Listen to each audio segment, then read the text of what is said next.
Welcome to Rite Good, the podcast that helps you write good. I'm Raquel S. Benedict, the most dangerous woman in speculative fiction. When you send a short story to a magazine, it probably doesn't go directly to the editor. Instead, it ends up in what is called the slush pile, the pool of unsolicited work waiting for review.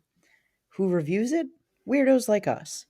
In this episode of Rite Good, we're joined by slush readers Nikki and Karl, and we are going to talk about what we've learned from waiting in the slush pile. Thanks for joining us. Thank you. Now, what publications do you read slush for?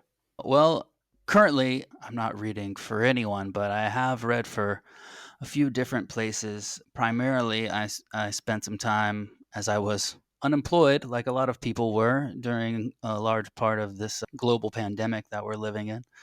I was part of the team working with Constellacion magazine, which is the bilingual speculative fiction magazine. Cool. And I'm currently reading Slush for Seize the Press, but in the past I've also read Criticism for a nonfiction outlet that is now defunct, sadly. And I have read slush for Blood Knife and Seize the Press. So we've all spent a bit of time reading in the slush pile. We've all been on both sides of it. I think all of us are writers who've definitely gone through the excitement and frustration of submission. So in this episode, I really want to stress from the top, we're not saying this to like dunk on people. We're trying to just show what it's like on the other side, because from the outside it's like you throw your submission into a hole, and then what happens when it's in this mysterious hole, you know? Yeah, for sure. So it's like, for well, sure. here's what it's like from people who are in the submission hole. Down in the trenches. What is that? What is at the bottom? Yeah. Yeah, what is at the bottom, and it turns out it's full of slush.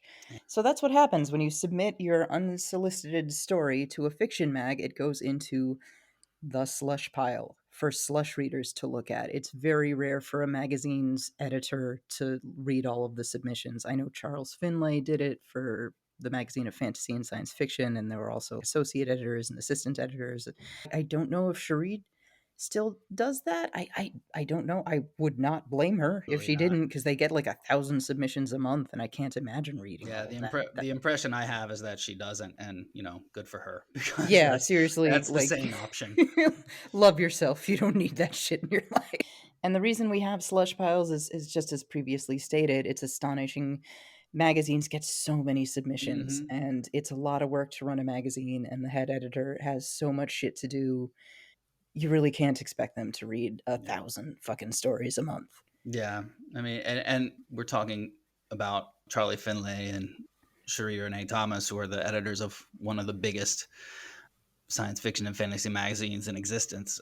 And Yeah. of course, they have a team of unpaid readers going through their unsolicited submissions. Imagine the smaller names in the short fiction world, the semi-pro 1 cent a word venues. They're getting just as much, if not more. Oh yeah. Of the runoff. Yeah, it is astonishing just how many submissions Fiction Magazine gets, even if it's like a teeny tiny magazine. Because to be fair, a lot of people, it's not necessarily readers who submit. It's just you look for a list of places that are open to submissions, and you fucking send it. Yeah, I've definitely What's noticed. this magazine? I've never heard of it. I don't know. They pay 2 cents a word. Fuck it. Let's go. Yeah. Yeah, I've noticed people who definitely seem to be using the shotgun approach, which I definitely like. I sympathize with, but Yep. but it also makes me sympathize with the editors who are trying to quality control read for their slush readers, and I can only imagine it must be like being under an avalanche of fiction. Yeah. Oh yeah. Yeah, it's a ton. So that is why magazines use slush readers, and we've said unpaid slush readers. Well, I mean, fiction magazines aren't making much money here. No, no, no. Like, I'm sorry. In the good old days, they could pay slush readers, but these days, you probably can't afford it. It's Nope. super unlikely that you have it in the funds. Blood Knife does actually give a bit of a payment, An which is honorarium quite of some rare, sort. Yeah. um, which is pretty cool. Most magazines don't. Unfortunate that, but Yeah, them's the breaks. yeah. So, how did we become slush knife readers? Or slush readers? How did we become slush readers? Oh, God. Well, I Cat, mean, yeah, Cat is speaking of making fun editors of being me for overwhelmed, speaking funny. Yeah, that's right. That's right. Harley says you fucked up. Mhm. Okay. So how did we become slush readers? I think most magazines are probably just like kind of open to, hey, we need more slush readers. We were inundated with this. Blood Knife, I know, was careful to sort of vet slush readers. I think Mhm. Kurt has some kind of process where he makes sure these that he's getting readers who sort of understand what the magazine is about. Like a Yeah. story that might fit really well in uncanny or daily science fiction might be really unsuitable for Blood Knife. The magazine's going for a certain vibe. Yeah. And it's Yeah. kind of tricky because when you're reading, you need to think not just about your own personal taste, but Sure. would this be right for the magazine? Not necessarily, is this right for just me?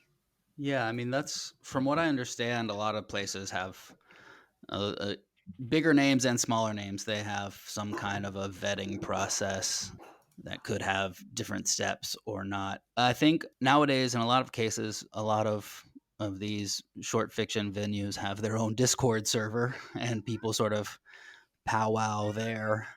And for example, with Constellation, they had a call on their Discord server for we need volunteer slush readers, and that's when I threw my hat in because, like I said, I was out of a job and Yeah. more online than I had ever been in my life, and Yeah, no kidding. was ready to take the plunge. I mean, if you spend any time in these writing circles online, you hear people talking a lot about, oh, it's a good idea if you want to learn about improving your craft, then become a slush reader.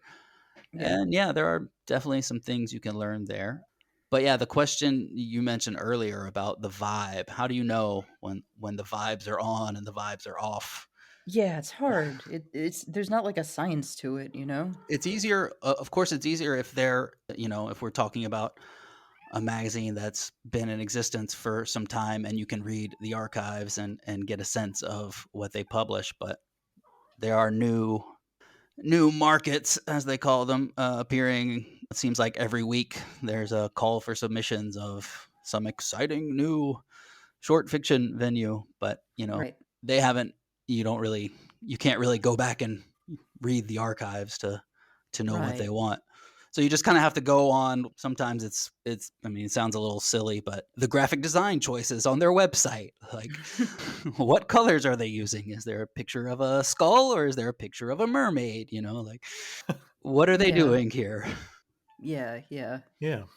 And I also find that it's a bit like being in a writing workshop, as silly as that might sound, when like it's really easy for readers, in my limited experience of dealing with other slush readers, to critique based on their own personal taste, like all those same easy to easy to easy to make mistakes of critiquing, but Hmm. also trying to get them to be aligned with the editorial guidelines. It's like, no, we don't just want what you think is good necessarily, Right. but we want things that we want to publish, and Right. that's a much different question. Yeah. No. It takes some time to reach that point of like I don't like this, but it's well written. Maybe someone else will like it. You know. Right. Yeah. Yeah. So, why do we do this? I mean, previously mentioned, this is usually unpaid. It takes up a fair bit of time. You do learn a little bit about the industry, you learn how the sausages are made, and it is a helpful way to make connections within the publishing industry. Sure. Yeah, I for me it's been more than learning some sort of prescriptive things of like do this, don't do that. For me it's just been more a question of perspective, like just sort of a demystification Hmm. of the process, right? So like you spend time sending short stories through Moksha or Submittable or whatever portal it is that you're submitting through, and it's just interesting to be on the other side of that portal and see what it looks like when your little story shows up in someone's queue or whatever. Yeah, and going back to what we were saying earlier about the sheer volume of submissions, most of the time I've read Slush, like sometimes it's been for an outfit that I started, but when I've read for other people's outlets, it's been sympathy with their wild-eyed desperation in terms of their being Yeah. like, there's just so many stories, please somebody help me. Yeah. Yeah. Yeah. So something I find helpful too is you start seeing why stories get rejected. Because a lot of times, especially when you're starting off, you write a story, you send it out, and it gets rejected and rejected and rejected, and you're like, why? I don't understand. And I think Hmm. when you read Slush, you start to see why Mm-hmm. stories get rejected, and it might help you Mm-hmm. kind of understand maybe why your story is getting rejected so much, even though you think it's great. I guess that really is the main motivation that most people will have to get into this. I think there is a certain sense, especially in maybe it's a more recent development, I don't know, but people have sort of looking at slush reading as like a career move in a weird way of trying Hmm. to get their foot in the door or get a finger hold on like the bottom rung of the publishing ladder somehow and make connections and things like that. Right, as And a way to pay your dues. yeah, Yeah. exactly, dues paying. Yeah. And Your equivalent of an unpaid internship, I guess. exactly. Yeah, and I'm not. I mean, there's, and of course, you're volunteering your time. I guess. I mean, it's not unreasonable to maybe hope that there's some tit for tat there. I personally got a tiny bit of a couple of translation gigs with Constellation. I think thanks in part to the fact that I had read a bunch of stories for them. But yeah, it's Yeah, part of the biz. outfits do tend to like work with the people they already know, right? Like that's just a matter of Of course, expediency, yeah. and especially given how, like we said, how the stories are only one part of why editors have so little time, right? There's all this other stuff they have to do. So, in terms of just being available, I think that's a good choice. Hmm. But I also wonder, and I've been out of touch with publishing for almost a decade now, but I wonder how realistic that is. No, probably Like, not at all. I mean, yes and no. On the other hand, we know how important networking and marketing yourself is in Hmm. publishing. Hmm. Like we know that making these connections will boost your career probably further than having any kind of writing talent will. So I don't think it's totally unreasonable. Yeah. It's funny too, I think, recently anyways, you see a lot of people we've used the word slush like maybe 50 times already as we've been doing this recording, and you see people sort of moving away from that word, and now it's like I'm a first reader, I'm a submissions Yeah. editor. And I think that yeah, goes that goes in hand with this sort of like not really professionalization, but this sort of wanting to be taken more seriously. yeah. Yeah. Well, first reader strikes me as interesting because that's from academia, right? That's like a, Hmm. um, Hmm. at least I now I'm doubting myself, but I'm pretty sure I've heard that in academic circles where people like write their dissertation or something and they give it to their first reader to get initial academic feedback, right? So I I think, guess could be. yeah, Yeah, or I mean, I guess maybe the idea of calling submissions slush could be seen as possibly sarcastic or insulting, but I kind of prefer the honesty Sure. Yeah. of that, to be honest. Like, I do think that if you're writing and submitting, you do need something of a thick skin, Mhm. because you're Yeah. yeah, going to get, even if you're a brilliant writer, you're going to get rejected all over the place. Of That's course. just how it fucking goes. So Mhm. if the word slush hurts, you're gonna have a bad time, because you're gonna have things that will hurt you way worse than the word slush. Yeah. yeah. And no matter how like how kind people are, like rejection never feels good, right? No, never. So Having Um, a story that you worked on for a really long time rejected, and then when you read the magazine and you see like, well, this story, I think it's a lot worse than the story I wrote, and they ran that. That's some bullshit. Like, that hurts. yeah. yeah, that's one area that I find slush reading has actually really helped in a practical sense. Is like just realizing how many different kinds of stories there are out there, and how Yeah. many different kinds of publications there are out there, and how rare it is for the two to line up, right? Yeah. Yeah. For sure. Yeah. So, why don't we talk about why stories get rejected? Many rejection letters that I've seen will try to be kind and they'll say something like, "We enjoyed your piece, but we received so many amazing submissions every month, so yours didn't make the cut." That's not true. Judging by the slush I've read, we do not receive so many amazing submissions every month. Yeah. We Most of the don't read so many submissions Yeah, it's not amazing. that most of are it's not not great. great. It's not great. I have read dozens and dozens and dozens of stories for Blood Knife and Seize the Press, and I think I've approved one for Blood Knife and like Mhm. 3 for Seize the Press. Yeah, I Yeah, mean, that sounds about right. I mean, and it's not because, it's not because the stories are terrible. I mean, the Sturgeon's law or whatever said, or whatever it is, 90% of everything is crap or whatever. I don't think that's true. I think 90% of everything is like mid. you yeah, Yeah, know. that's a good yeah, way to most put of it. the rejections I send out, they're not howlingly bad. They're Yeah. just sort of bland or the style doesn't really do anything for Mhm. you. It's just sort of inert. Not Yeah, terrible, but you read the story and you're just like, "Eh." That's the part most of it. common reaction I have, I think, is basically the same as when I was a GA and I got like an essay and I was like, I wish I could just help you make this better. Like, not Yeah. that it's bad, but I really I get a lot out of critique and being in workshops and stuff like that, and my workshop impulses come out. Mhm. Yeah, it's like a C or a B minus grade. It's not an Yeah, F most of the Yeah, time. and you know what? I've written a bunch of stories that were just mid. So Yep. yeah, everyone Yep, we does. have all It done so that. happens, we all. and everyone's definition of what is amazing and what is bad and what is mid is going to be different. But we've all been there, I think. Yeah. Hmm. Yeah. So most of the stories are just kind of mid and you need to stand out. You need to be great, not just mid Hmm. to get your work seen. Hmm. Because I mean, you have a limited number of slots in your issue, you have a limited budget, and you want to really wow your readers, and most stories just kind of don't do that, Yeah, unfortunately. yeah. Yeah, I, I I think I've read. I wish I'd kept count now, but I think I've read about, I don't know, 60 or 70 stories for Seize the Press. I might be overcounting, but I would say about maybe 20% of them made me go like, "Oh, this is good," and then I think three made me sit up straight and go like, "Right." And that's really what I'm looking for, is that like Yeah. that gut reaction. Yeah, yeah.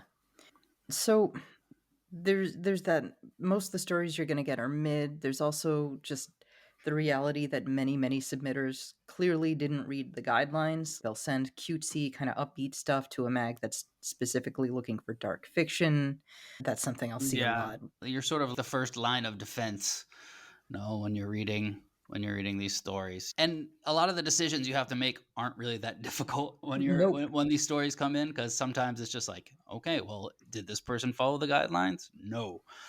You get for example, in Constellacion, the word count was 6,400 was the maximum. Mhm. And I remember pulling a story out of the queue that was, and in Moksha, there's fields that you have to fill in for the author's name, the title of the story, word Right. count, and it said 6,400. And then you open the document, and right there, up in the upper right corner, where you're meant to put the word count for Shun standard manuscript format, it said Yeah. 7,800 words, and I said, no, Oh, don't do that. come on, man.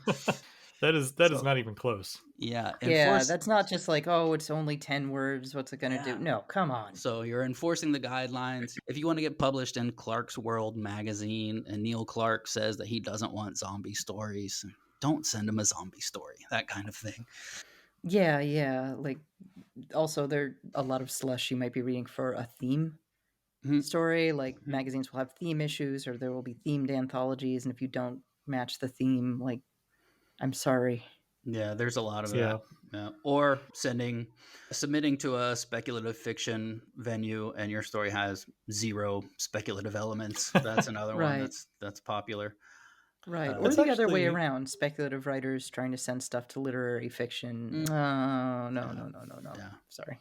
That's an interesting question, though, because it makes me think that, so Seize the Press has a mandate for dark and transgressive fiction. Absolutely. But I've noticed like a really wide variety in what people like think that means. And so how do you guys calibrate for that? For like going, okay, I don't know about you, but I'm a horror fan, and so my perception of what dark is I think quite different than many people. But I Yeah. try to leave room for that. So yeah, how do you guys deal with that? It's tricky. It's tricky. I think in reading for different places, you have to calibrate it in different ways. I don't know. Yeah, for example, if you're reading, in my experiences with using the Moksha portal, I'm not a super expert, but generally it's like there's a function where you're meant to give the story a score from 1 to 10. What is a 10 exactly? And one, if you're reading for one place, the editor gives you some guidelines and says, well, a 10 is really good. That means that the editor in chief should definitely have a look. In another place, they specifically stipulate, well, 10 is one of the best stories that you've ever read in your life. Yeah, And yeah. so even trying to, I mean, obviously it's kind of silly to try to put a number on these things, but Right. and I think hewing to a theme is also similarly subjective, So like if a Yeah. story's Right. good, but it doesn't really meet the theme, I might pass that along. Mm. That's But true. Yeah. if I'd rather that than a story that perfectly suits the theme and is not very well written or very good. And I think the editors appreciate that too. Yeah. That's my I think impression it can anyway. prevent all of the stories and the issue from being too samey. Mm. But generally, so much of what you're doing is just rejecting the very, very obvious no's. Yeah. Just very obvious. This does not suit the magazine at all. It's the wrong genre. It's the wrong tone. Or this violates the word count. Or this story is pure id. Like, Yeah. you definitely receive a lot of stories where it's just this is a person's lizard brain writing this. People are working through some things. Yeah. And I mean, that's good in art. Of We're all course. doing that in art, but this is like pure Yeah. unfiltered id. It's fascinating, but Yeah, it's like completely unpublishable. Yeah. it's like peeking into somebody's diary. They're just like, here it is. I just sent it off into the outside world. And I feel like I should treat this like a baby bird that I found on the ground. Like, damn. Yeah. Yeah, they can be fascinating, but not necessarily right for the magazine. Yeah, beautiful in their own way, but usually not good stories. Right. Like the story equivalent to a Wesley Willis record or something. What is happening? This is wild. Yeah. I love some Wesley Willis though. I mean, yeah, rock on, Chicago. But yeah, what else? Oh, typos and grammatical errors. I know a lot of beginning writers tend to talk about typos and grammatical errors a whole lot when it comes to editing, and obviously that's important, but I don't think I've rejected a story purely because of a typo or a grammatical error. I've submitted stories with typos or grammatical errors that have gotten Sure. accepted. If the overall quality is good, I don't care if you used the wrong to somewhere. But generally, when you do see a lot of those, it's more like a red flag than an automatic Right. reject. It's Like Yeah. it's this, yeah, symptomatic of something. Yeah. yeah, like it's telling me the story was just written and wasn't really revised or edited. You didn't, give it enough time to really cook. You pulled it Right. out of the oven a little too soon. Right. The deadline for that submissions call was coming up in a week, and you had just banged it out. Yeah. Yeah. Yeah. I mean, I've been there, but Yep. yeah, I've had enough close friends with dyslexia that I think that's probably last on my list. Like, yeah, you could run a Sure. spell checker. People get frustrated with that, I'm sure, but I really don't mind. I can always do a copy editing pass if I really need to, but I don't, Right. to be clear, because I'm a Slush reader and not an editor. But Yep. Not your job. it's not my job, but somebody can, right? Like, it's it is, if the story's great and it has some typos in it, I don't care about the typos. Yeah. Yeah, those are easy to fix. Content problems where the climax falls flat or the characters are really boring or the dialogue's bad. Like you can't Yeah. that is too big a fix. Yeah. But yeah, we can fix your spelling. It's not a huge deal. It's just that if your story's full of those, very often it means it's just an indicator that It's full of something else. Yeah, there's probably gonna be bigger problems. That's all. So it's not like the typo that causes it to be rejected. It's just that the typo is telling you okay, this needed another draft. Yeah. Yeah. In programming, that kind of thing is called a code smell, where like you open up the file and the formatting's all janky and they've used different ways of naming things, and you're like, oh, I'm going to have some other problems working on this. Yeah. Yeah. So that so typos aren't a reason that I've rejected anything. One of the rejection types of rejections that always makes me a little sad is that sometimes the story has a really cool idea, but it doesn't really do anything with it, or the style and the language aren't very good. These near Right. misses are actually really kind of heartbreaking. Like, oh, you have really good ideas, but it's not working. Yeah. I hope you don't give up on writing because, with some polish, this would be a really good writer.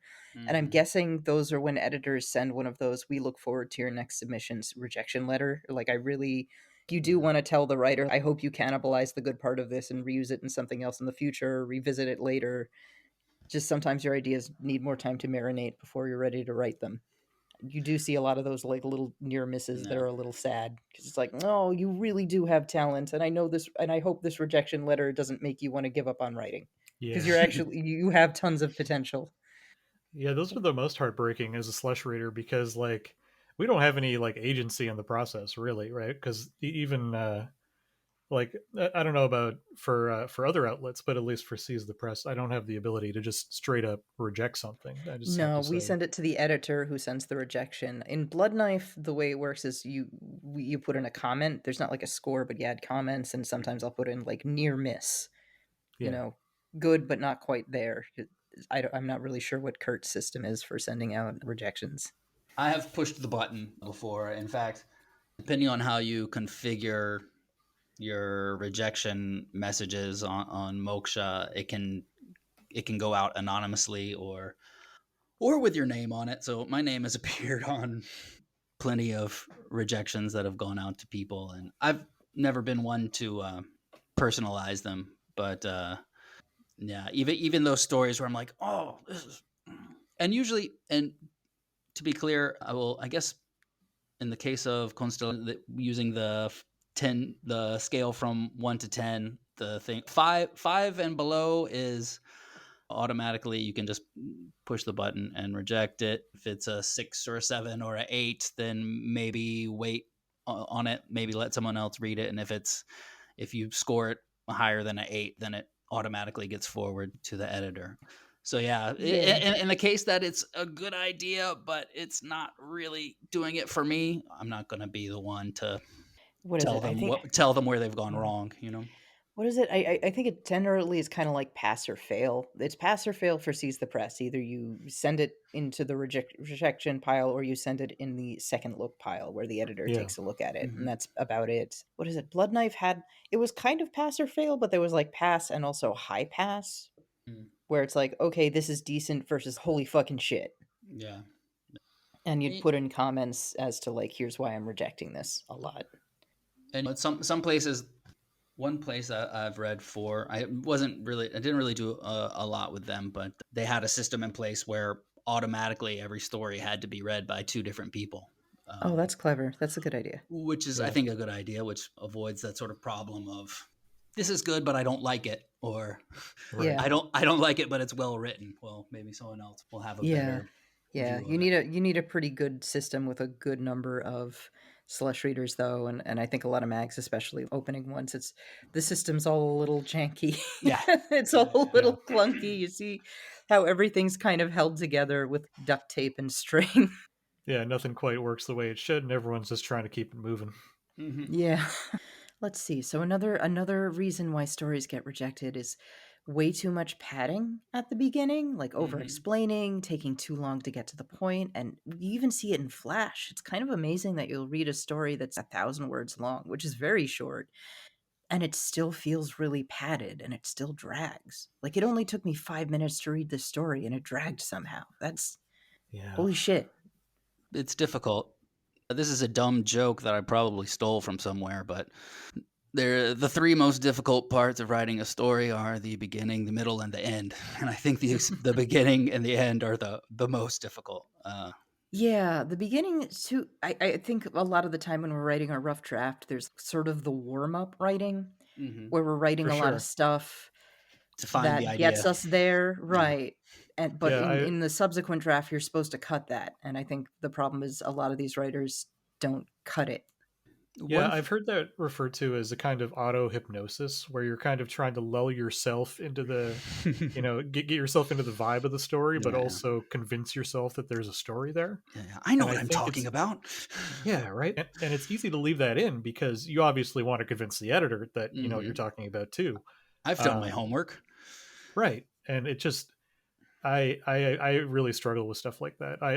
And oftentimes, especially for stories that center around a kind of twist or subversion, it Yeah, spends like punchline two, stories. yeah, Mm. so it'll spend 2/3 of the time saying knock knock, and then we don't sometimes doesn't even get to the actual punchline, and I'm Yeah, kind of left bereft yeah, going, well, I was hoping for some effect from yeah. this, The right?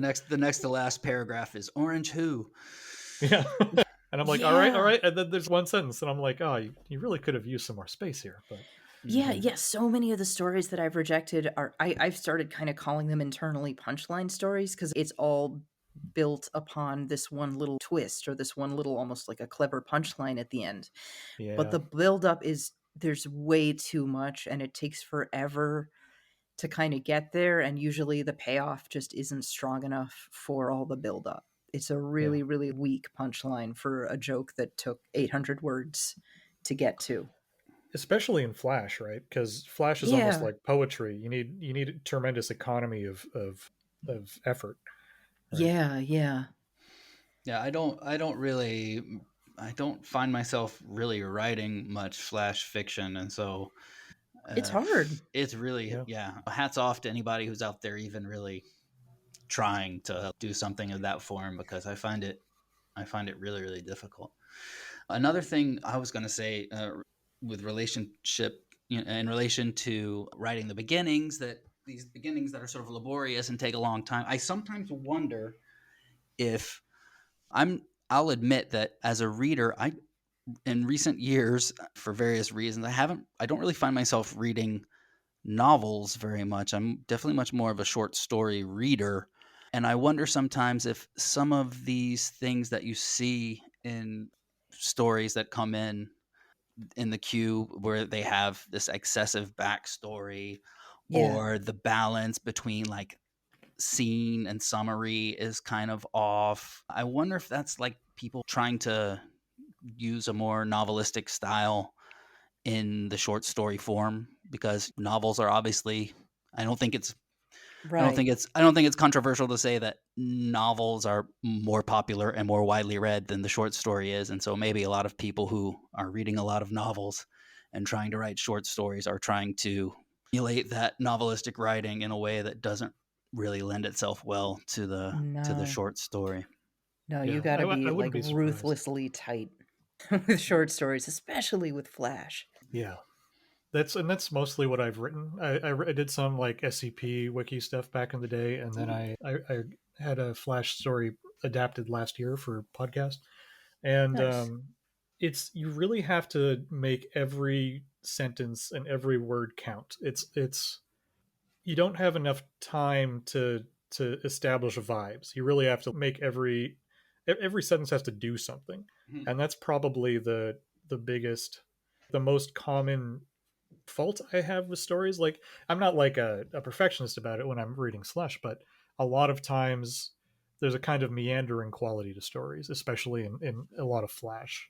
And so I can absolutely see what you're saying, Nikki, in terms of sometimes they read like they've been cut from the middle of a novel, right? Mhm. Yeah. Yeah. Yeah. So with stories, especially Flash, like, get to the point. Get to the point. Get to the point. Do not bury the lead. Yeah, yeah. And again, you can also overcorrect on that. There's a lot of conventional wisdom of like, you got to start with action, and so there's got to be a fight or an explosion and then a flashback, Yeah. that kind of Right. stuff. A lot of screenwriting in short stories. Yeah, Yeah, yeah. yeah, it's that kind of definitely I think there's the influence from movies where we're starting in media res in the middle of an action sequence, but we're forgetting that in a movie you can visually encode a lot of storytelling, like into the Mhm. visuals, into the Hmm. costumes, the angles, the lighting, and so on and Yeah. so forth, in a way that they're not doing in stories by just describing the action, so it doesn't have the strength that it would have in a movie, and also movies have the whole visual spectacle thing going for them, and prose does not. Exactly. Yeah, and the I guess the formal elements of a short story, like in terms of like how films are divided, you got the shots, you've got the scenes, and then the overall. Well, I mean, I'm not going to start talking about screenplay structure, but you basically just have sentences and paragraphs in a short story. You don't even have chapter breaks or like in some of Gene Wolfe's stuff, he'll separate things into books, right? That used to be an older novelistic structure. And Mm. so, but you only have a subset of the techniques of prose in a short story, right? So it's Right. harder to pull things off like that, like flashbacks and starting from action and in medias res and having us assume the premise like that. It can often, I often find myself more confused by stories that do that, if only because I can tell that there's a gap in what I understand the story to be. And I know that that's part of the intentional effect, but the gap is misplaced. So I'm left wondering what is happening rather than going, "Oh, okay, this guy's a time traveler and he's trying to save this person because yada yada whatever," right? Yeah. Yeah. Yeah. Yeah, yeah. Mm. Let's see. So, any other big reasons that stories get rejected? Um. Any other common problems we find? Well, I think I mean we were just talking about beginnings, and I think endings are all are the other big Yeah. one. And again, this is not to old people who are writing these stories. Like I've done it. I've written tons of stories where the ending doesn't work. I know. I know. Yeah. I know that it's hard. It's Oh, yeah. very hard for me, at least. For other people, maybe not so much. So I'm fully sympathetic. But it is true that a lot of the times you'll read a story where everything is working and there's good writing and interesting imagery happening and you care about the characters and blah blah blah and blah blah blah, but then you get to the end and you go, it just stops. Like you go, oh, you're Yeah. like, Yeah, maybe there's supposed to be a third act here, is what I feel like. Or it just doesn't yeah. stick the landing. Yeah. Yeah, yeah, or the ending is just sort of predictable, or it feels kind of pat. Yeah. Sometimes the ending is over telegraphed. Speaking of that, Mm. where the title might even allude to it, and the author is trying to do some wordplay, and I'm all for wordplay. I love titles like that, but sometimes it doesn't.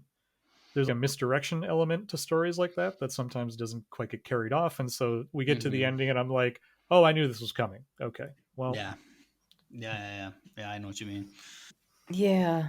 Yeah. It's a disappointment or something. Just, oh, okay, I was not surprised. Not that you always need a surprise, but you want to. It doesn't have impact. I guess it's not impactful. Is what's right, happening. It doesn't end so much as it stops. Yeah, Yeah. yeah, when it the momentum carries you to the ending, but then it doesn't. The excitement doesn't peak at the end, right? And so it's Right. just, well, it's over now. Yeah. It fizzles. It falls flat. It's a bummer. Yeah, so I guess you could call that sort of an effect issue, right? Like the ending isn't as effective as it could be. Yeah. yeah. But I also find the inverse is true a lot of the time, where every sentence is written for effect, and this is making me sort of a hypocrite because I was just talking about how every sentence needs to move, but a lot of times it'll be like even to the point of messing with the grammar. The writer, you can tell the writer is anxious to have a certain kind of effect, where like it'll Mm. be like the desk shook because he pounded his fist into it, and I'm like, okay, I can see the cinematic shot you have in mind, but this is actually kind of messing with the flow of the story. Mm, And mm, I'm not even really that, because we all do that kind of experimentation, right? Like it's part of being a writer is going, okay, I'm going to try for this effect, but there's an almost a performative aspect to it, I guess, that sure. can really Yeah. impose itself between the story and my disbelief. Yeah, just telegraphing, right? Like this. Don't you guys see how important this is? Don't you see Right. how sad he feels? Yeah, almost melodrama. Yeah. There, yeah, Yeah. that's the word. Sort of let me tell you what you're supposed to be feeling, I guess. Yeah, Hmm. exactly. And I'm sitting here going, well, I want to feel it though. That's why I like reading to feel things. Yeah, Yeah, yeah, don't tell me the emotions I'm supposed to have. Just let me do it. yeah. No, and because my personally as a writer, my impulse is just avoid that, and a lot of times I go all the way the other way, and all my characters become strange, affectless phantoms just moving from one point of the story to another. Yeah, way too understated. Yeah, Yeah. I've been there. Yep. Yeah, but your point about feeling is really well put, Raquel, because it just makes me think of people who are bad at telling jokes, who are like, you know, all right, so here's the setup, and they're like, but wait, first you got to understand this other thing, Yeah. uh, That's and then me this other telling a thing, joke. Yeah. yeah, oh, Okay, so totally, let me me too, yeah, explain I the suck at history of telling this jokes. of Yeah. this farming family, and that the daughters all have some sort of hormonal imbalance that makes them unusually promiscuous. I will explain their various medical conditions. All right, so moving on, other stuff we have learned. One thing that I learned is that you can usually figure out very quickly if a story is going to be rejected or not, just by the style or vibe. That being said, I always read the story through to the end, even though I can tell right away, like, I'm probably going to reject this, just because maybe I could be surprised. I haven't yet, but it could happen. And I figure, hey, if you took the time to write this story, I will take the time to read the whole thing, even though probably 70 words in, I know, like, nah. Yeah. Yeah. No, I understand. And that speaks well of you. I think it's also a function of word counts. So if the word count is yeah. kind of, if there's a lower word count limit, then yeah, you can afford to read everything. But as the word count creeps Oh, up, yeah.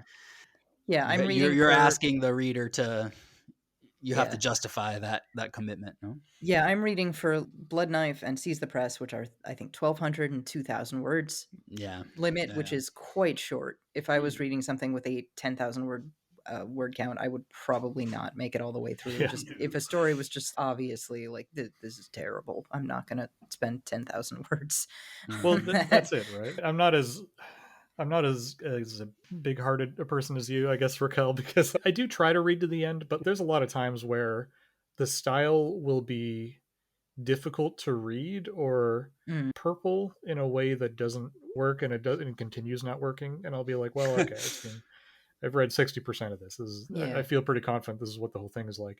But I yeah, I also have been surprised many times when I'll be like, oh, I don't know about this opening, and then I'll be like, oh, I'll stick it out, and then and then the story finds its feet, and I'm interested, I'm invested. So yeah, yeah, I don't want to give the impression I bail early all the time, but yeah, Mm-mm. I'm Mm-mm. right, also human.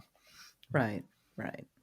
Let's see. So, do cover letters matter? I know a lot of writers seem to obsess over writing their cover letters to submissions. I feel like that's kind of misplaced. Like, Mhm. granted, as a slush reader, I have not even seen these cover letters I at see I all. them. read I see one them in some. accidentally.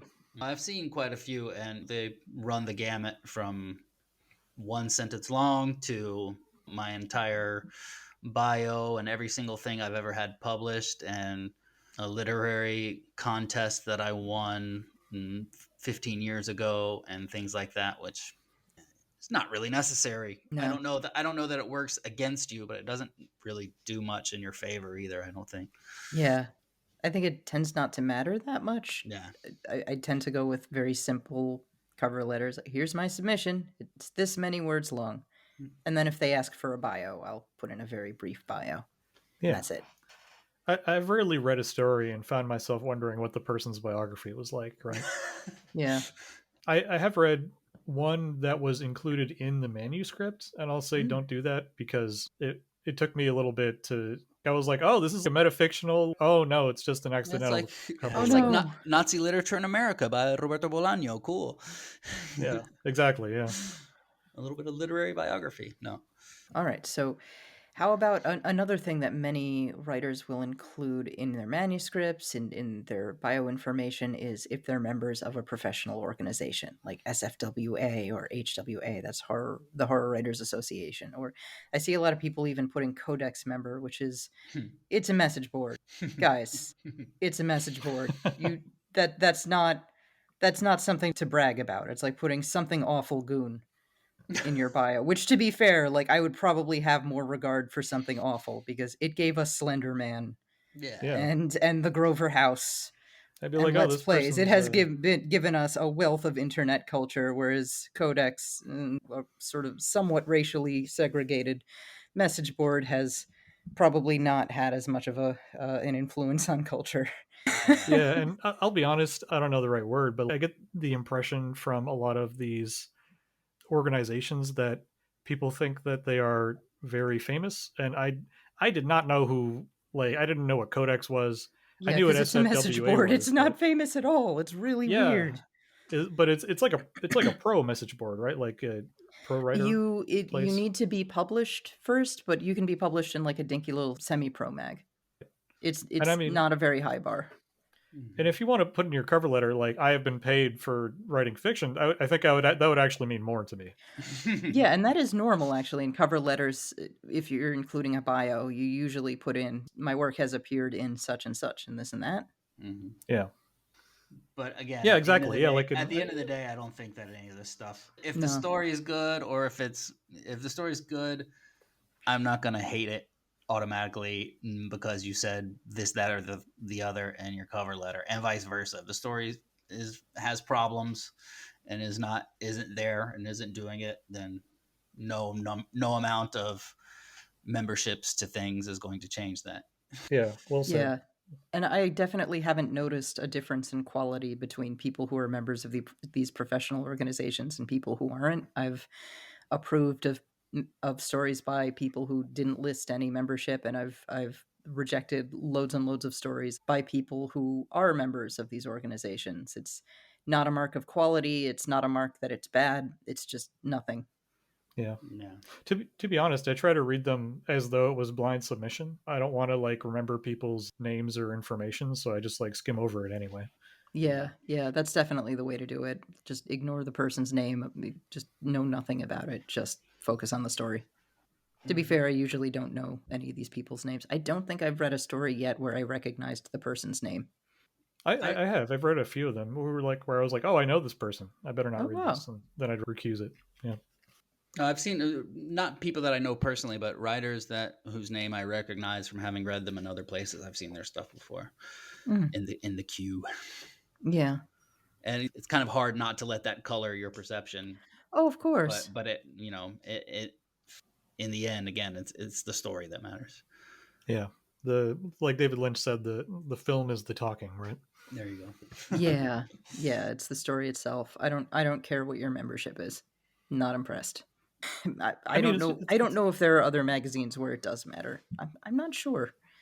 yeah, it's a membership, right? Like, it just says Yeah. I paid my dues and I Yeah. was accepted, and that Here's the counts for club that I something. am in. But yeah, it's not in the story. So Yeah.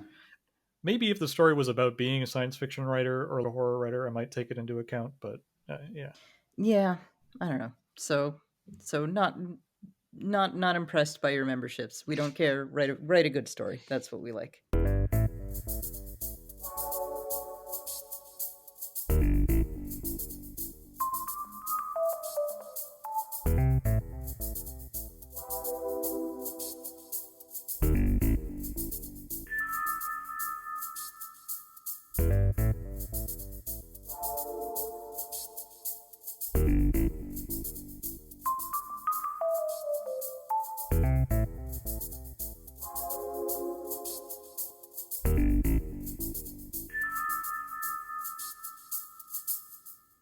So let's talk about the kinds of stories we've seen. We mentioned punchline stories, where setup punchline doesn't work. The twist ending is not working, and the story leading up to it isn't compelling enough. But another type of story I see over and over again is a story about a bullied kid who gets some kind of supernatural revenge. I see a lot of these. I'm guessing it's the writers are young people working through some stuff. Hmm. It's not an automatic rejection, but if you're trying to write one of these, understand that the slush reader has probably seen a shitload of them today. And it's going to be very, very, very hard to impress them. You'll have to stand out and do something really extraordinary to get it published because there's so many of those. yeah, it's funny. I don't know how much. I don't think I've run into very many of those. I've run into a Um, ton of them.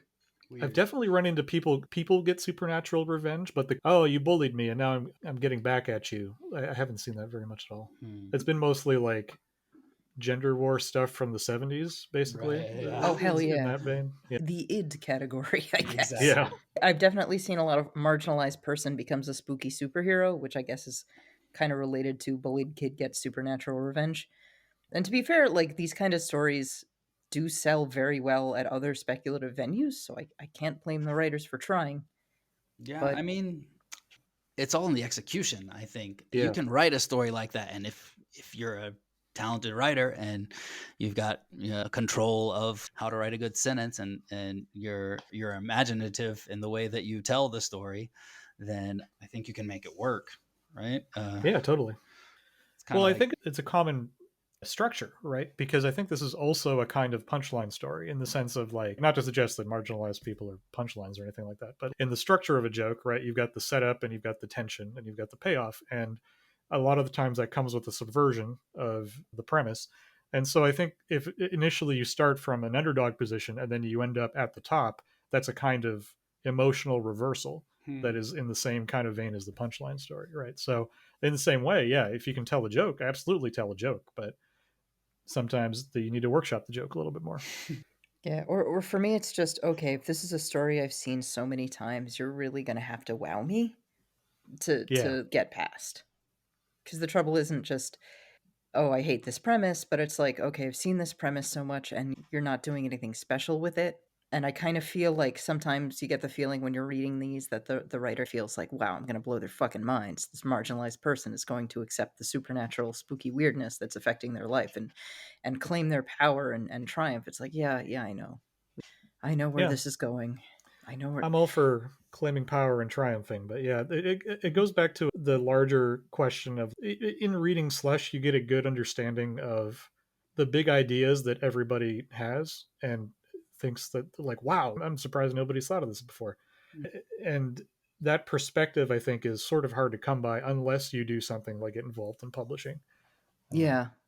or read very widely, which is part of why that's common advice. So those are the stories that I've seen the most. Bullied kid gets supernatural revenge, and then punchline stories.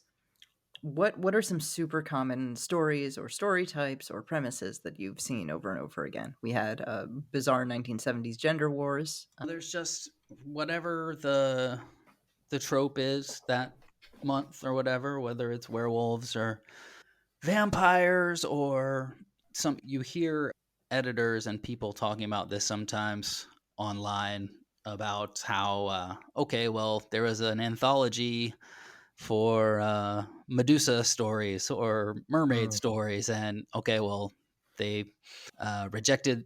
I wrote this Medusa story, and they rejected it at the Medusa anthology, so I'm just going to sub it to somewhere else. And Right, right. So, a lot of other people have mermaid stories, Medusa stories, or werewolf stories, or mummy stories, or so that those seem to come in waves.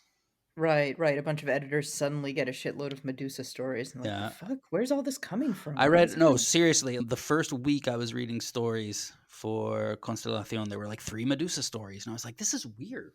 And they weren't even bad.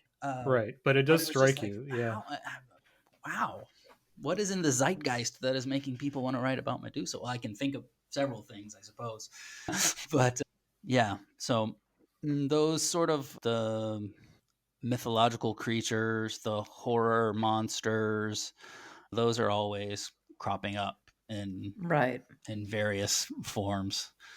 Let's see. I've seen Yeah. I've seen a good number of response stories too. It's funny while reading like Oh, really? yeah, like we did a whole episode on this podcast about Omelas response stories, and I've seen at least one Omelas response story and at least one Cold Equations response story. And I'm like, no, Yikes. you're still trying to write these.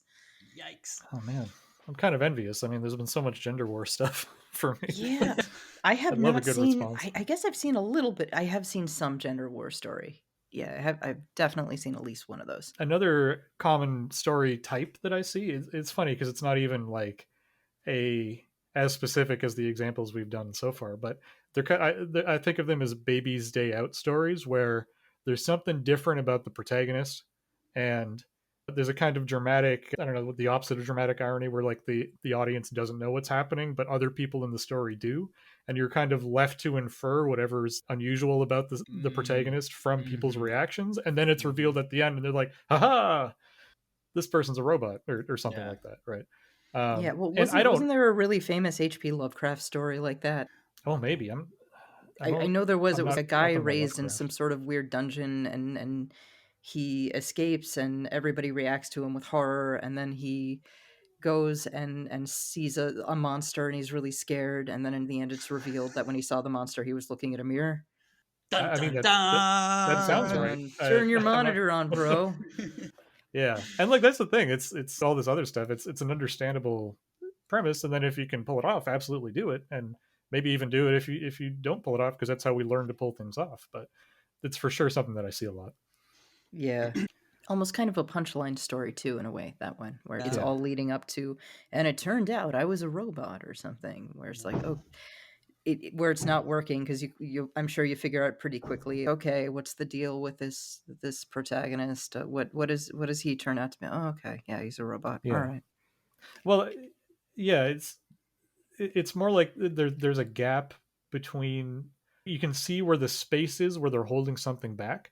It's almost like instead of saying knock knock, you start with the other person look at you expectantly so that you say who's there, right? So you're like, oh, okay, I have to infer that this is a particular kind of story from this, right? Yeah. Hmm. Yeah. So any other things that you're seeing too much of in the slush pile, or an unusually high amount of in the slush pile? Not Okay. really. Not really. The other one I see a lot, and this is like a general writing thing. I saw it a lot when I was GAing in grad school. But so people will often write pretty much like looking inwardly and don't seem to be writing for an audience, especially. So this Mm-hmm. is expressed as themes and characters and settings that are presented as though you already understand them. And so the author is Mm. kind of hurrying ahead and going, okay, yeah, well, we all know what's happening. And as the reader, I'm left there going, well, I don't Yeah. I know don't anything about know. this world that you've just given a proper noun. Like Yeah. this person who has There's an implication there that's not yeah, that's not yeah. connecting. Yeah. Hmm. Yeah. Yeah, like I don't know what's in your head. I'm sorry. I don't understand this. Work with me here. Meet me Yeah. Yeah. halfway. And that, I mean, Constantly that, but going, that give me a little happens. bit more. I mean, that's the trick, is putting stuff on the page. That's the hard part is knowing. I guess sometimes it's just a question of, is this, did you start in the right place?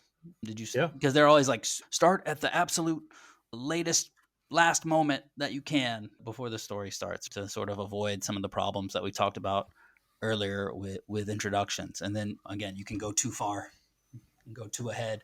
You go too far ahead and you drop the reader in at the deep end, which you can do if you're really good at it, but a lot of times it doesn't seem to be very well thought out. Mm. Yeah, for sure. Yeah, Yeah. you've nailed it. Where basically you don't want to start too early and you don't want to start too late. It's just that easy. There's Yep. the three hard parts are the beginning, middles, and ends. That's all there is. Yeah, that's all. If you can get those, that's it. Then you're good at writing.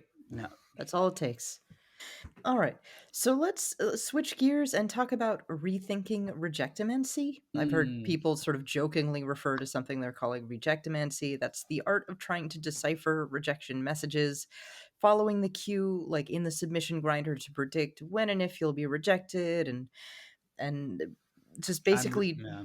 trying to like find your horoscope based on these little external signs Hmm. about rejection, and it can Yeah. kind of drive you crazy trying to do that. Yeah, I do. I do it, and even after having been on the other side and knowing that there's no mathematical equation that will tell you, like, well, okay, well, I saw a rejection for someone else's story on Duotrope or on the submission grinder 2 days ago, and theirs was submitted on the same day that mine was. So 2 days from now, I will receive a rejection or an acceptance. No, Right. it doesn't work that way, Nope. because they probably have 10 different people reading Slush, and those people maybe have 10 different things, a million different things going on in their lives, and they're reading at 10 different rates of speed. And Yeah, there's so there's many moving parts in the mhm. process that Yeah. you can't predict anything from that. Yeah. That said, I still do it all the time. I still just, Yeah. look at my Yeah. phone, like the grinder. Let's see. Oh, yeah, look at that. Yeah. Another form rejection. Okay. Whenever you have a moksha system and you send it, and you know that you're in the queue, when you Hmm. have a queue number, that's the worst because you keep refreshing it and Yeah. refreshing it and refreshing it to see like have I how many numbers have I jumped up? Yeah. I've been at number 37 for 2 weeks. What the fuck? Yeah, I feel What's like I see happening? less than that. I feel like I'm seeing more places that don't show the queue number, and I think that's quite merciful on their part Yeah. to sort Or of submittable will show you if your work is in progress. And what does okay, that mean? It's been in yeah, progress for a month. What's happening? yeah. Why is it still in progress? It's scare quotes in progress. Yeah, Yeah. I don't know. I'm just really cool and smart, and I just don't check it because I you're a forget about it smart, all the you're time. a better man than I. Yeah. Yeah. I've also seen people trying to scry the language used in rejection letters. I was part of a Hmm. writing group that a lot of Really? people wanted to get into the magazine of fantasy and science fiction, and this was back when Charles Finlay was the editor, and they would like go over the rejections he sent and try and parse the language. Well, he said didn't quite win me over, and that means Hmm. this, and he said didn't make the cut, and that means that. It's like Yeah. Well, I, actually, I kind of feel like it would be weird to expect the editor to be like, I'm going to deliberately use these code words. well, I You think know, we're yeah, getting into as like QAnon Pizzagate shit here Yeah, almost. Like, I don't exactly. think Yeah, he's doing that. I you're think trying to. actually, in the case of CC Finlay, I seem to recall he published a blog post. I don't know if it was when he was the actual editor or when he first did one issue. I think before he became the official editor. But yeah, I think he posted on his blog something along those lines, sort of explaining what that boilerplate language. Well, if I said this, it means that. If I said this, and it means that. But Hmm. that's a special case. I think a lot of more of what you see is I don't know if you guys are familiar with the rejection wiki, which is a The what? wiki. The rejection wiki, which is a wiki of people who submit the text that they receive in their rejections, Oh and my, so they can compare them and see, oh, this is higher tier, this is lower tier, this is that Yeah, sounds yeah. very cursed. I've seen a lot of those, and you will drive yourself crazy doing that. Don't fucking do Yeah, that. Don't do that. It's not going to help you get in anyway. What does it help you to know? no, Like, oh, it's my rejection was top tier and not lowest tier. well, Like, okay, there's just a masochistic bent that I know that I have it as part of my personality, and I suspect it's pretty widespread amongst the population of yeah, people yeah. submitting short fiction to these places. So yeah, I mean, yeah. I understand the impulse, but it just, what is it going to accomplish? I, especially having seen, I worked in literary publishing for a little while, and I worked in very, very small presses. So, like, similar probably scales to SF magazines. People are just really busy. So, like, I find it hard to, maybe CC Findlay is writing in code, but whenever I am thinking about, oh, I wonder where I am in the queue, I just also imagine the editor who, like, is sleeping 4 hours a night and trying to read 1,000 stories a month. And I'm like, well, I can give it a little bit longer, yeah. Yeah. Yep, yep. So one one thing about perspective is I think we've noticed this. Writers often think of editors as the final boss to defeat in a video game to win the Yeah. prize of getting published, but Hmm. it's not really that. Most of the time it's just some slush reading schmo. A lot of the time the editor will not even read your submission because again, Hmm. they're getting 1,000 of these a month. That's Yeah. a lot. And also that editors aren't special people. They don't really have particular insight. Like one editor will reject a story and another will accept it at another mag, and it's Absolutely. arbitrary. Yeah. Editors are just people who happen to be in the position to decide whether or not to publish a story. And honestly, like all people, sometimes they have kind of weird taste. Yeah, Yeah. I've seen stories that I have rejected go on to be published in other places and been like, "Oh wow, cool. Awesome. Good for them. They Yeah. kept at it." And also stories that I recommended to pass on to an editor that the editor finally didn't publish it, didn't select it from their selection of possible stories, but then you see it published in another venue, and then you see it nominated for the year's best horror, and you're like, well, there really is no rhyme or reason to this. It's really just a question of personal taste. Yeah. And each reader has their idiosyncrasies, and each person has their sort of personal canons of what is and what isn't good Mhm. writing and good fiction. You're and that's what you're up against. That's how it is, you know. Yeah. It's all subjective, right? Like, uh, it, and I remember what this was like, especially when I was in writing school, where you want the acceptance and the approval and the validation of being like, well, I'm a writer, I sold something, right? Mm-hmm. Um, so I get it. It's just that it's a lot of it's a lot of pressure to put on the editor, right? they're not Validate me. they're Yeah. not the canonizers, right? They're Right. not the yeah. It's just someone sitting down trying to read a million words every time they sit down and trying to find Mm-hmm. some good ones that they Mm-hmm. like. It's Mm-hmm. yeah. Yeah, and sort of giving the lie to, like, sometimes you see, like, in submission guidelines, we just want to publish the best possible stories that we can publish. And okay, yes, but there are other considerations, not just the quality of the writing. It's the number of words, that the budget that they have, whether or not, I mean, if you have two incredible, zombie love stories, you're not going to publish one in the January issue and then another one in the February issue. You're probably just going to publish one in the January issue and then be like, sorry, February issue guy. Yeah, We and did. space is a real concern too, right? Especially for print mags.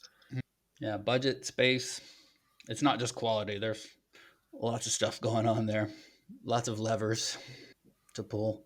Right, right. Yeah, it's weird. There's a little too much like emotional power, I guess, handed over to Mm. this concept of editor, when literally an editor is just some guy Yeah. or just some gal or just some NB. Exactly. Well, Yeah. it reminds me of when I was teaching, or TAing, I guess. But I would be the one who marked it, and then who marked essays, and then gave them back to the students, and then would handle their requests for feedback. There's this real, how can I put it? Some kinds of students really want to understand your rationale for giving them a grade, and then also to argue it after the fact. And Oh it god. sounds similar, like a similar impulse to me, Yeah. and sometimes it's justified. I definitely corrected some of Oh. my grades after someone said that, Oh. because I would be like, "Oh, you got a good point. I did misread this, or whatever." Oh. Right. But editors aren't giving you a grade. They're not gonna give you they don't have any impact in your like employment, like Mm-hmm. whether you're gonna graduate. They're just trying to get through the day. Yeah. Yeah. Your rejection is not going to go on your permanent record. Yeah, no one cares. Every writer gets rejected. Every writer gets rejections. Even if you're at a really good stage in your career, you're probably racking up rejections. Even if you're a great writer. Yeah, I feel like there's almost some myth making around like professional writing careers, where we've all seen the like, oh, here's a letter from Macmillan saying that, I don't know, some classic novel was rejected. They're like, oh, I don't think this is going to sell. And Yep. then they're like, haha, they did sell. But the truth is, everybody gets those letters. Yep. Even in the middle of your career, I'm sure that authors still get rejected, and their manuscripts edited and stuff like that. Yeah. Again, there's no final boss. There was an essay that was published in the Michigan Quarterly Review, I believe it was, by this fella named Joe Saxteather. I think Hmm. I'm pronouncing that right.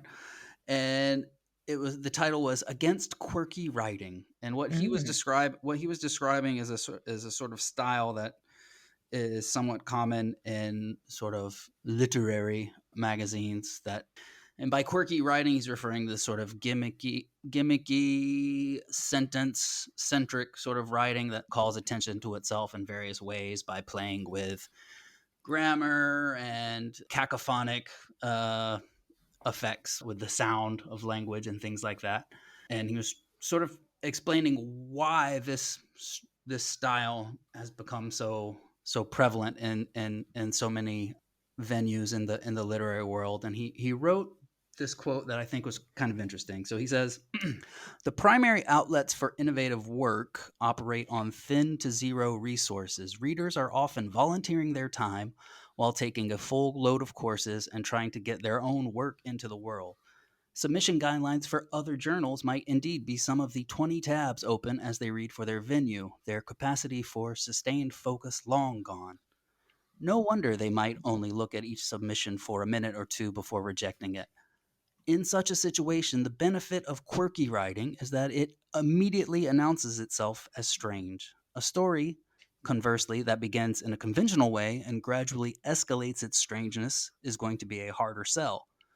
Now, obviously, he's talking about this phenomenon that exists in literary quote unquote fiction, but Right. I sometimes wonder if this situation of, volunteer people reading Slush like I have done in my experience in the spare time that they have when they can, how they can.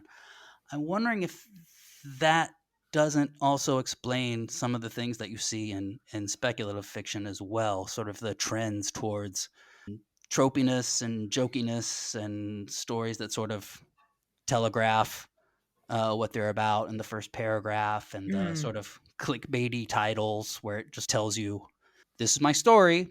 You know, I wonder if that doesn't make things stand out to your typical put upon, overworked person trying to wade through all of this stuff. Do you guys think that might be possible? Or I mean, I think it can be possible. And also, slush reading, because this is this unpaid thing, you're looking for people who have a lot of time on their hands, mm-hmm. which is also going to skew it too in Yeah, certain ways. yeah. Hmm. I guess it's also kind of self-selecting, no, of the people who are, more likely to volunteer their time for this stuff are possibly going to all gravitate toward a similar kind of thing. But Yeah, I mean it. He's got a point in that you're trying to grab somebody's attention when you submit a story, right? mm-hmm. So it makes sense that people are going to try to do that formally as well as with the content of it. So a story that announces itself as strange, as in your quote. But I don't like. I get the general point in that we mostly read tweets or we read status updates on Facebook. Mm-hmm. We're not used to like devoting serious attention to sinking into an essay or whatever. But at the same time, we as slush readers, we spend so much time reading that I don't know that that really applies because there's just so many words. Slush reading itself is a sustained attention task. So I don't know that it You may be right. You may be right. It's because just something that at the moment the first time I read that, I read it recently, the article, and I was like, and I started to think about some of the things that have been talked about and discussed on previous episodes of this very podcast, and thinking, I wonder if that writing a story that is, in for all intents and purposes, a meme story or a trope story, a sort of more digestible sort of. I don't really know how to call it. How would you? I think digestible is good because that's what the kind of the few stories that I've seen that seem to fall into this description of quirky writing. It seems like they really want to be they almost have more in common with a press release than Mm. my favorite short fiction in that, and again this could totally be my taste, right, but they're like a press release in that they're a complete package. So they're like, okay, this is what you're going to find, this is the kind of strange story this is, and it has a kind of escalation that you can reasonably expect from the premise and the title, and then it has a reasonably satisfying ending, and it's pretty good. It tends to strike me that that is the intention, is to be like, here's something that's pretty good and it's consistent, And it here's does what you what should. it does what it promises. Yeah. Exactly. Yeah. And I think there is merit to what he's saying in that sense, in that for people who genuinely are overworked or genuinely are like stressed, or everybody's got busy, chaotic lives, Mm-hmm. that is going to be appealing. I think that is a good point.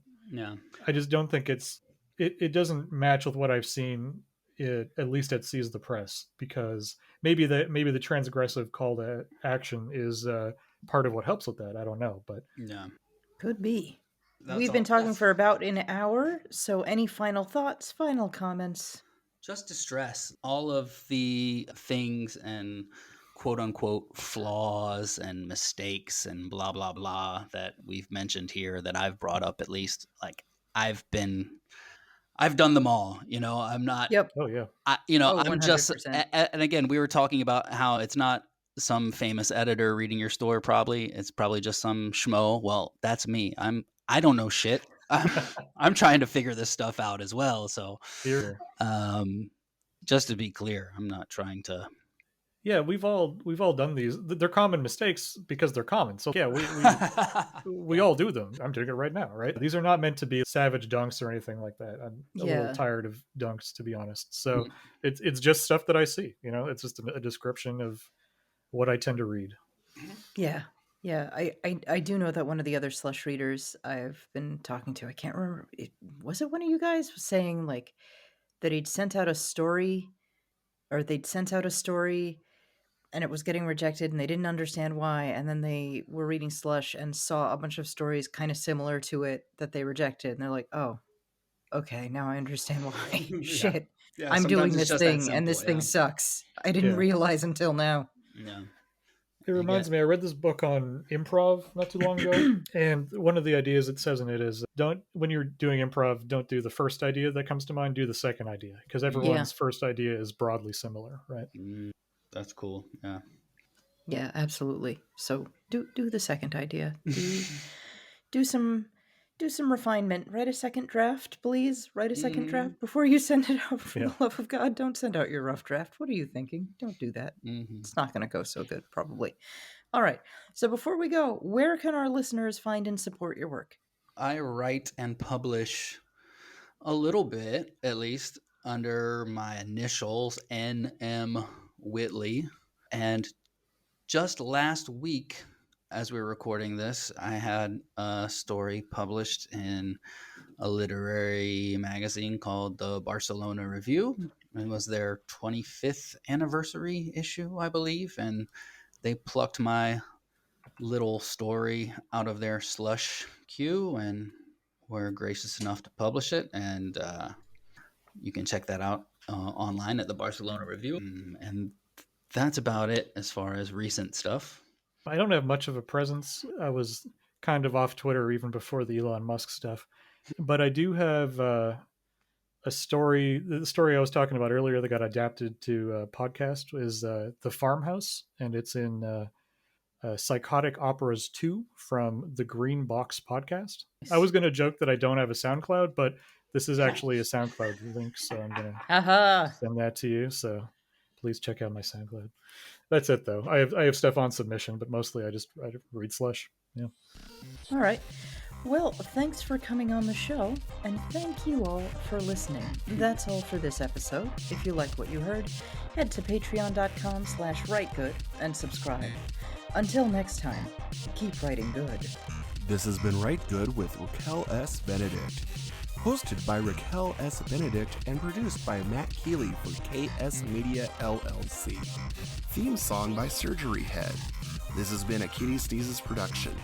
For comments and concerns, please write to us at ritegud@kittysneezes.com. That is RITEGUD at kittysneezes.com. If you'd like to support us, please visit our Patreon at patreon.com/ritegud. kittysneezes.com in color.